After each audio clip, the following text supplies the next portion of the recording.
कृपया चैनल को सब्सक्राइब करें। धन्यवाद।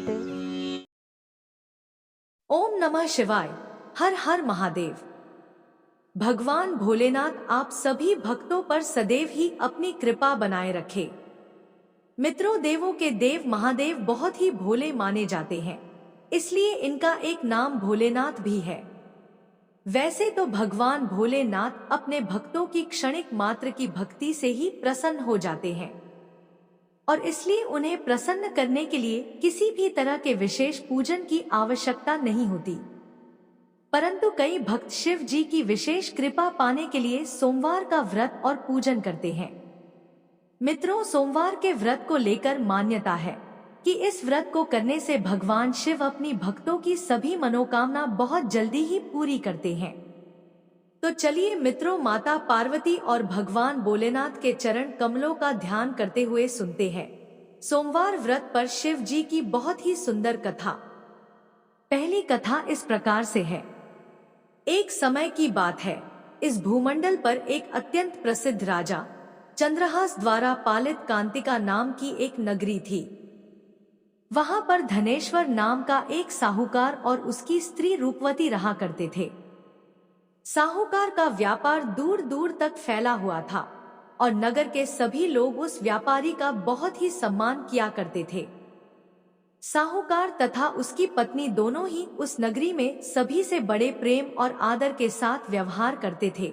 उनके घर में धन धान्य आदि की कोई कमी नहीं थी। लेकिन उनको एक बड़ा दुख था कि उनकी कोई संतान नहीं थी और इस कष्ट से वे दोनों अत्यंत दुखी रहते थे। एक दिन एक बड़ा तपस्वी योगी उस नगरी में आया।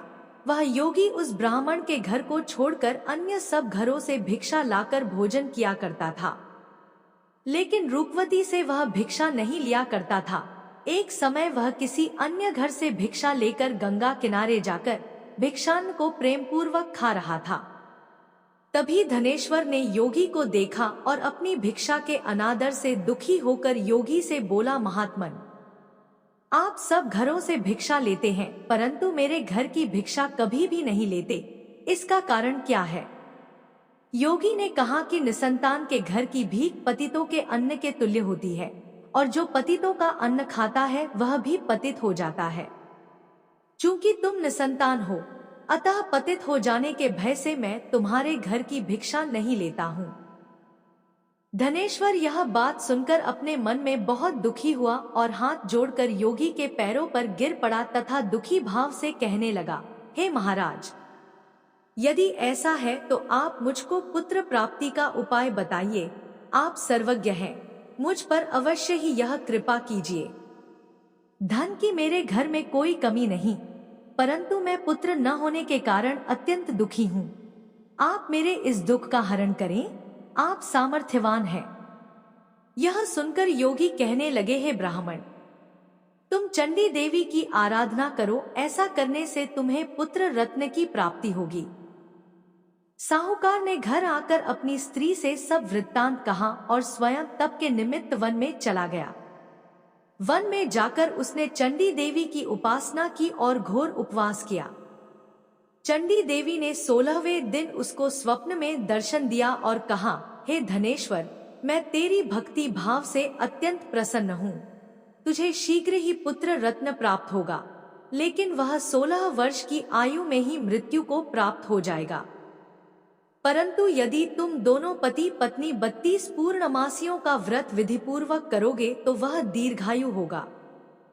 जितनी तुम्हारी सामर्थ्य हो उतने आटे के दिए बनाकर शिवजी का पूजन करना और पूर्णमासी का व्रत रखना। प्रातः काल होने पर इस स्थान के समीप ही तुम्हें एक आम का वृक्ष दिखाई देगा। उस पर चढ़कर एक फल तोड़कर शीघ्र अपने घर चले जाना और अपनी स्त्री से सब वृत्तांत कहना। जब वह श्री शंकर जी का ध्यान करके उस फल को खा लेगी, तब भगवान शंकर की कृपा से वह गर्भवती हो जाएगी। जब वह ब्राह्मण प्रातः काल उठा तो उसने उस स्थान के पास ही एक आम का वृक्ष देखा जिस पर एक आम का फल लगा हुआ था। उस ब्राह्मण ने उस आम के वृक्ष पर चढ़कर उस फल को तोड़ने का प्रयत्न किया, परंतु कई बार प्रयत्न करने पर भी वह वृक्ष पर न चढ़ पाया।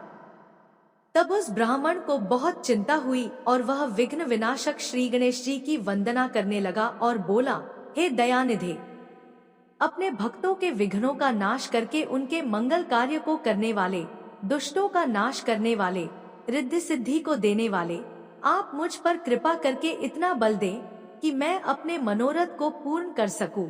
इस प्रकार गणेश जी की प्रार्थना करने पर उनकी कृपा से धनेश्वर वृक्ष पर चढ़ गया और उसने एक अति सुंदर आम का फल देखा। उसने विचार किया कि जो वरदान से फल मिला था वह यह है और कोई फल दिखाई नहीं देता। उस धनेश्वर ब्राह्मण ने जल्दी से उस फल को तोड़कर अपनी स्त्री को लाकर दिया और उसकी स्त्री ने अपने पति के कथनानुसार उस फल को खा लिया। इसके पश्चात वह गर्भवती हो गई। देवी जी की असीम कृपा से उसे एक अत्यंत सुंदर पुत्र की प्राप्ति हुई, जिसका नाम उन्होंने देवीदास रखा। माता पिता के हर्ष और शोक के साथ वह बालक शुक्ल पक्ष के चंद्रमा की भांति बढ़ने लगा। भवानी की कृपा से वह बालक बहुत ही सुंदर, सुशील और पढ़ने में बहुत ही निपुण हो गया। चंडी देवी की आज्ञानुसार उसके माता पिता ने 32 पूर्णमासी का व्रत रखना प्रारंभ कर दिया था, जिससे उसका पुत्र दीर्घायु हो जाए। 16वां वर्ष लगते ही देवीदास के माता पिता को बड़ी चिंता हो गई कि कहीं उनके पुत्र की इस वर्ष मृत्यु न हो जाए। इसलिए उन्होंने अपने मन में विचार किया कि यदि यह दुर्घटना उनके सामने हो गई तो वे कैसे सहन कर सकेंगे। उन्होंने देवीदास के मामा को बुलाया और कहा कि हमारी इच्छा है कि देवीदास 1 वर्ष तक काशी में जाकर विद्याध्ययन करे और हम उसको अकेला भी नहीं छोड़ना चाहते, इसलिए साथ में तुम चले जाओ और 1 वर्ष के पश्चात इसको वापस लौटा लाना। सब प्रबंध करके उसके माता पिता ने काशी जाने के लिए देवीदास को एक घोड़े पर बैठाकर उसके मामा को उसके साथ विदा कर दिया। धनेश्वर ने अपनी पत्नी के साथ अपने पुत्र की मंगल कामना तथा दीर्घायु के लिए भगवती दुर्गा की आराधना और पूर्णमासियों का व्रत करना आरंभ कर दिया। इस प्रकार उन्होंने 32 पूर्णमासी का व्रत पूरा किया। कुछ समय पश्चात एक दिन वह दोनों मामा और भांजा मार्ग में रात्रि बिताने के लिए किसी ग्राम में ठहरे हुए थे। उस दिन उस गांव में एक ब्राह्मण की अत्यंत सुंदरी, सुशीला, विदुषी और गुणवती कन्या का विवाह होने वाला था। जिस धर्मशाला के अंदर वर और उसकी बारात ठहरी हुई थी, उसी धर्मशाला में देवीदास और उसके मामा भी ठहरे हुए थे। संयोगवश कन्या को तेल आदि चढ़ाकर मंडप आदि का कृत्य किया जा रहा था, लेकिन लग्न के समय वर को धनुर्वात मतलब एक वायुरोग जिसमें शरीर धनुष की तरह झुककर टेढ़ा हो जाता है हो गया। इस कारण वर के पिता ने अपने कुटुंबियों से परामर्श करके निश्चय किया कि यह देवीदास मेरे पुत्र जैसा ही सुंदर है, मैं इसके साथ ही लग्न करा देता हूँ और बाद में विवाह के अन्य कार्य मेरे लड़के के साथ हो जाएंगे। ऐसा सोचकर उन्होंने देवीदास के मामा से जाकर बोला कि तुम थोड़ी देर के लिए अपने भांजे को हमें दे दो, जिससे विवाह के लग्न के सारे कृत्य सुचारू रूप से हो सके। तब उसका मामा कहने लगा कि जो कुछ भी कन्यादान के समय वर को मिले वह सब हमें दे दिया जाए, तो मेरा भांजा इस बारात का दूल्हा बन जाएगा।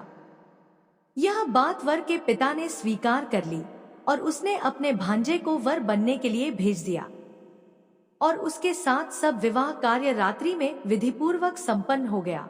तो पत्नी के साथ वह भोजन न कर सका और अपने मन में सोचने लगा कि न जाने यह कैसी स्त्री होगी। वह एकांत में इसी सोच में पड़ गया तथा उसकी आंखों में आंसू आ गए। तब वधू ने पूछा कि क्या बात है, आप इतने उदासीन व दुखी क्यों हो रहे हैं। तब उसने सब बातें जो वर के पिता व उसके मामा में हुई थी उसको बतला दी। तब कन्या कहने लगी कि यह ब्रह्म विवाह के विपरीत कैसे हो सकता है।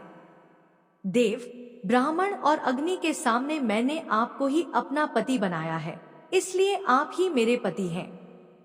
मैं आपकी ही पत्नी रहूंगी, किसी अन्य की कदापि नहीं। तब देवीदास ने कहा, ऐसा मत करिए, क्योंकि मेरी आयु बहुत कम है। मेरे पश्चात आपकी क्या गति होगी, इन बातों को अच्छी तरह विचार लो। परंतु वह दृढ़ विचार वाली स्त्री थी। बोली कि जो आपकी गति होगी वही मेरी गति होगी। हे स्वामी, आप उठिए और भोजन करिए, आप निश्चय ही भूखे होंगे। इसके बाद देवीदास और उसकी पत्नी दोनों ने भोजन किया तथा शेष रात्रि वे सोते रहे। प्रातः काल देवीदास ने अपनी पत्नी को 3 नगों से जड़ी हुई एक अंगूठी दी, एक रुमाल दिया और बोला, हे प्रिय, इसे लो और संकेत समझकर स्थिर चित्त हो जाओ। मेरा मरण और जीवन जानने के लिए एक पुष्पवाटिका बना लो, उसमें सुगंधी वाली एक नवमल्लिका लगा लो, उसको प्रतिदिन जल से सींचा करो और आनंद के साथ खेलो कूदो तथा उत्सव मनाओ। जिस समय और जिस दिन मेरा प्राणांत होगा ये फूल सूख जाएंगे और जब ये फिर हरे हो जाएं, तो जान लेना कि मैं जीवित हूँ। यह समझा कर वह चला गया। प्रातः काल होते ही वहां पर गाजे बाजे बजने लगे और जिस समय विवाह के कार्य समाप्त करने के लिए वर तथा सब बाराती मंडप में आए तो कन्या ने वर को भली प्रकार से देखकर अपने पिता से कहा कि यह मेरा पति नहीं है, मेरा पति वही है जिसके साथ सत्र में मेरा पानी ग्रहण हुआ था, इसके साथ मेरा विवाह नहीं हुआ है। यदि यह वही है तो बताए कि मैंने इसको क्या दिया। मधुपर्क और कन्यादान के समय जो मैंने भूषणादि दिए थे उन्हें दिखाए तथा रात में मैंने क्या गुप्त बातें कही थी वह सब सुनाए। पिता ने उसके कथनानुसार वर को बुलवाया गया। कन्या की यह सब बातें सुनकर वह कहने लगा कि मैं कुछ नहीं जानता। इसके पश्चात लज्जित होकर वह वहां से चला गया और सारी बारात भी अपमानित होकर वहां से लौट गई। भगवान श्री कृष्ण बोले, हे माता, इस प्रकार देवीदास काशी विद्याध्ययन के लिए चला गया। जब कुछ समय बीत गया तो काल से प्रेरित होकर एक सर्प रात्रि के समय उसको डसने के लिए वहां पर आया। उस विषधर के प्रभाव से उसके शयन का स्थान चारों ओर से विष से विषैला हो गया, परंतु व्रत के प्रभाव से उसको काट न पाया, क्योंकि पहले ही उसकी माता ने 32 पूर्णिमा का व्रत कर रखा था। इसके बाद मध्याह्न के समय स्वयं काल वहां पर आया और उसके शरीर से उसके प्राणों को निकालने का प्रयत्न करने लगा, जिससे वह मूर्छित होकर पृथ्वी पर गिर पड़ा। भगवान की कृपा से उसी समय पार्वती जी के साथ भगवान शंकर वहां पर आ गए। उसको मूर्छित दशा में देखकर पार्वती जी ने भगवान शंकर से प्रार्थना की कि हे प्रभु, इस बालक की माता ने पहले 32 पूर्णिमा का व्रत किया था, जिसके प्रभाव से हे भगवान आप इसको प्राण दान दे। भवानी के कहने पर भक्तवत्सल भगवान शिव ने उसको प्राण दान दे दिया। इस व्रत के प्रभाव से काल को भी पीछे हटना पड़ा और देवीदास स्वस्थ होकर बैठ गया। उधर उसकी स्त्री उसके काल की प्रतीक्षा किया करती थी। जब उसने देखा कि उस पुष्प वाटिका में पत्र पुष्प कुछ भी नहीं रहे तो उसको अत्यंत आश्चर्य हुआ, और जब वह वैसे ही हरी भरी हो गई तो वह जान गई कि वह जीवित हो गए हैं। यह देखकर वह बहुत प्रसन्न मन से अपने पिता के कहने लगी कि पिताजी, मेरे पति जीवित हैं, आप उनको ढूंढना शुरू करें। जब 16वां वर्ष व्यतीत हो गया तो देवीदास भी अपने मामा के साथ काशी से चल दिया। इधर उसके ससुर उसे ढूंढने के लिए अपने घर से जाने वाले ही थे कि वह दोनों मामा भांजा वहां पर आ गए। देवीदास को आता देखकर उसका ससुर बड़ी प्रसन्नता के साथ अपने घर में ले आया। उस समय नगर के निवासी भी वहां इकट्ठे हो गए और सबने निश्चय किया कि अवश्य ही इसी बालक के साथ इस कन्या का विवाह हुआ था।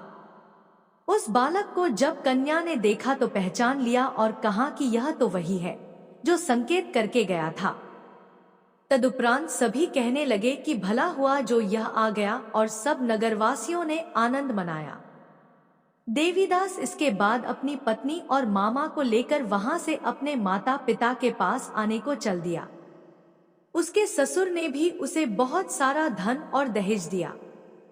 इधर साहूकार और उसकी पत्नी भूखे प्यासे रहकर बेटे की प्रतीक्षा कर रहे थे। उन्होंने प्रण कर रखा था कि यदि उन्हें अपने बेटे की मृत्यु का समाचार मिला तो वह भी प्राण त्याग देंगे। उसी रात को भगवान शिव ने साहूकार के स्वप्न में आकर कहा कि साहूकार, मैंने तेरी भक्ति और सच्ची श्रद्धा से प्रसन्न होकर तेरे पुत्र को लंबी आयु प्रदान की है, इसलिए अब तू निश्चिंत हो जा। सुबह जब साहूकार का पुत्र अपने घर की तरफ चल रहा था तो उसके माता पिता को लोगों ने खबर कर दी और कहा कि तुम्हारा पुत्र देवीदास अपनी पत्नी और मामा के साथ आ रहा है। ऐसा समाचार सुनकर पहले तो उन्हें विश्वास नहीं हुआ, लेकिन जब देवीदास आया और उसने अपने माता पिता के पैर छुए तो देवीदास के माता पिता ने उनका स्वागत किया, आरती उतारी और दोनों को अपने सीने से लगा लिया। दोनों के आने की खुशी में धनेश्वर ने बहुत सारा धन, दान, दक्षिणा आदि ब्राह्मणों को दी। इसी प्रकार जो कोई भक्त भगवान भोलेनाथ को सच्चे मन से पूजा अर्चना करता है और सोमवार व्रत करता है तो भगवान भोलेनाथ की कृपा से उसके सभी दुख दूर होते हैं और सभी मनोकामनाएं पूर्ण होती हैं और उसका सदा ही कल्याण होता है। तो बोलिए मित्रों, हर हर महादेव, जय शिव शंभू, जय भोलेनाथ। अब चलिए सुनते हैं दूसरी कथा। बहुत समय पहले की बात है। एक नगर में एक निर्धन ब्राह्मण अपनी पत्नी के साथ रहता था। उस ब्राह्मण के घर की आर्थिक स्थिति बहुत दयनीय थी। उसके घर में ना तो भोजन के लिए पर्याप्त अन्न था और ना ही कोई साधन जिससे जीवन आसानी से चल सके। लेकिन ब्राह्मण बड़ा ही धर्मपरायण व्यक्ति था और भगवान शिव का परम भक्त था। ब्राह्मण हर सोमवार को व्रत रखता और सच्चे मन से शिव जी की पूजा अर्चना किया करता था। उसका विश्वास था कि भगवान शिव उसकी भक्ति से प्रसन्न होकर एक दिन उसकी सभी परेशानियों का अंत करेंगे। हालांकि ब्राह्मण की पत्नी उसकी इस पूजा और व्रत से संतुष्ट नहीं रहती थी।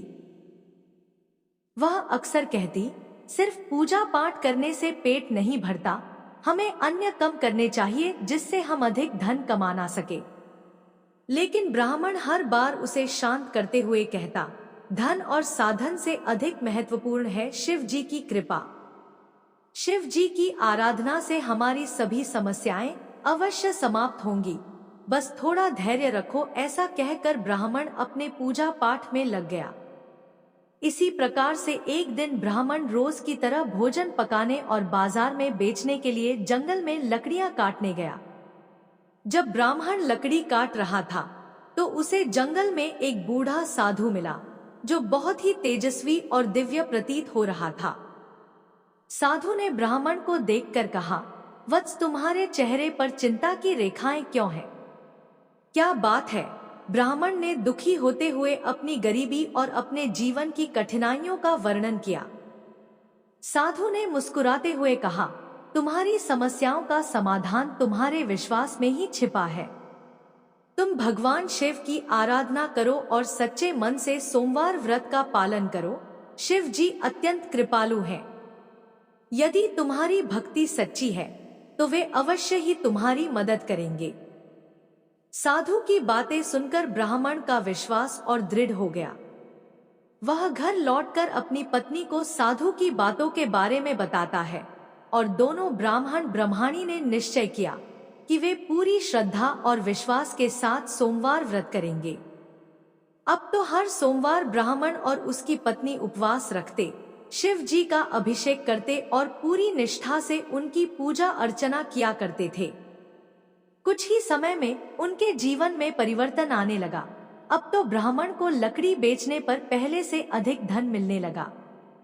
एक दिन जब वह अपने घर के आंगन में बैठा पूजा कर रहा था तो अचानक उसे ऐसा प्रतीत हुआ कि जमीन में कुछ दबा हुआ है। जब उसने खोदकर देखा तो वहां एक घड़ा सोना और गहनों से लबालब भर हुआ था। यह देखकर ब्राह्मण और उसकी पत्नी की खुशी का ठिकाना न रहा। अब तो उनकी गरीबी समाप्त हो गई। उनकी भक्ति और श्रद्धा ने उन्हें भगवान शिव की कृपा का पात्र बना दिया था। ब्राह्मण ने सारा श्रेय भगवान शिव को दिया और कहा, यह सब शिव जी की कृपा है। अगर हम सच्चे मन से उनकी आराधना करें तो वह हर कष्ट हर लेते हैं। मित्रों, यह कथा हमें सिखाती है कि सच्चे मन, श्रद्धा और धैर्य के साथ भगवान शिव की पूजा करने से जीवन की सभी कठिनाइयां समाप्त हो सकती हैं। शिव जी अपने भक्तों की सच्ची पुकार अवश्य सुनते हैं और उन्हें सुख समृद्धि का वरदान देते हैं। सोमवार व्रत का महत्व इसी में निहित है कि यह व्यक्ति को न केवल आंतरिक बल देता है, बल्कि उसके जीवन में सकारात्मक परिवर्तन भी लाता है। कथा समाप्त हुई। बोलिए मित्रों, हर हर महादेव।